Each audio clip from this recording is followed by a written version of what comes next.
Philip Hagreen, the 12th of July 1890 to 1988, was a wood engraver who was active at the beginning of the 20th century.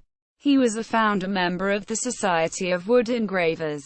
He was closely associated with Eric Gill and was a member of the Guild of St. Joseph and St. Dominic at Ditchling. Biography. Hagreen was the only child of Henry Hagreen, the drawing master at Wellington College, Berkshire. He studied at the college, but his education was disrupted by ill health.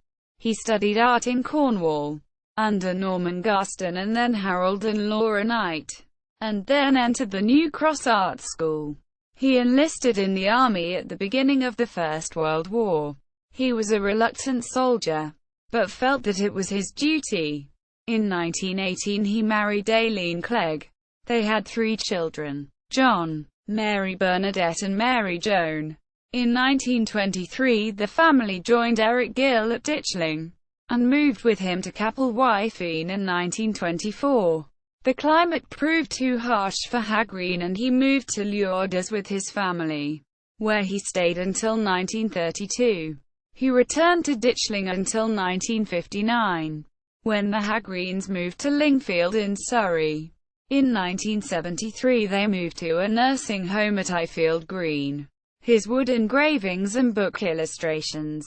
Hagreen was a founder member of the Society of Wood Engravers in 1920, and exhibited with them from 1920 to 1922. It was Hagreen who suggested that a society be formed, and the first meeting was held in his studio.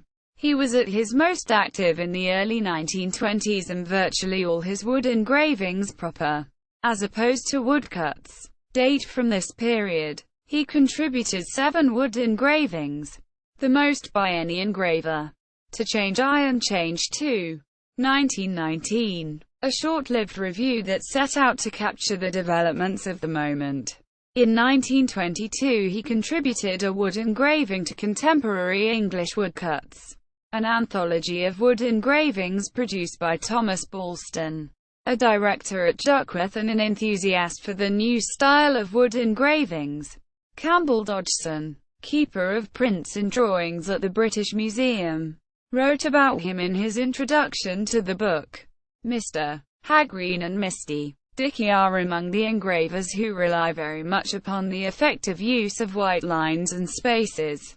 Salaman reproduced the dawn in his studio anthology, and wrote Mr. Philip Hagreen's woodcuts interpret light and landscape with an emotional simplicity that gives them poetic distinction. In 1922 he illustrated nursery lyrics and other verses for children by Lady Jane Strachey.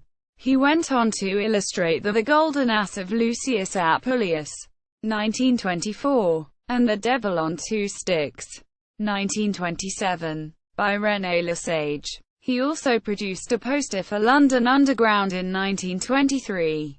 Eric Gill, The Guild of St. Joseph and St. Dominic, and Ditchling. Hagreen had become a Roman Catholic in 1915, when he met Eric Gill and moved to Ditchling to join the Guild of St. Joseph and St. Dominic. His life was completely changed. He later moved to Capel-Wifeen with Gill, and virtually gave up his own work.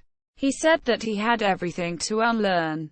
He learnt the art of lettering from Gill and helped him carve the Stations of the Cross for St.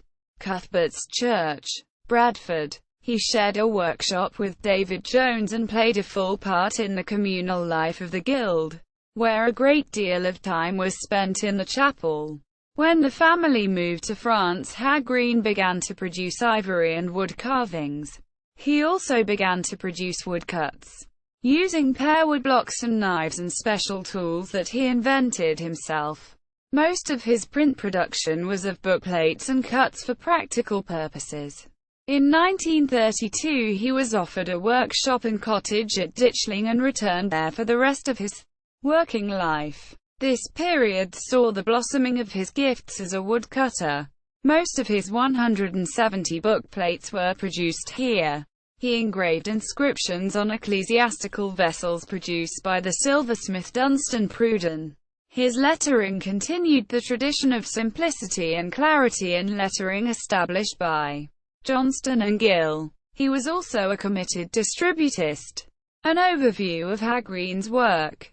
Hagreen's time at Ditchling, where he lived out his beliefs in his daily life, was the most important part of his life for him. He said, "All that matters to me is that I did my best with each job. It was a way of life as a man and a Christian. Work done rightly is wholesome and I have found it jolly good fun." Quote, "One consequence of withdrawing from the artistic life followed by most artists at the time was that he disappeared from view." Edgar Holloway says of him, considering his great skills in lettering and engraving and comparing him to well-known contemporaries who received official commissions, Hagreen had been probably the most unappreciated engraver of the century. Quote,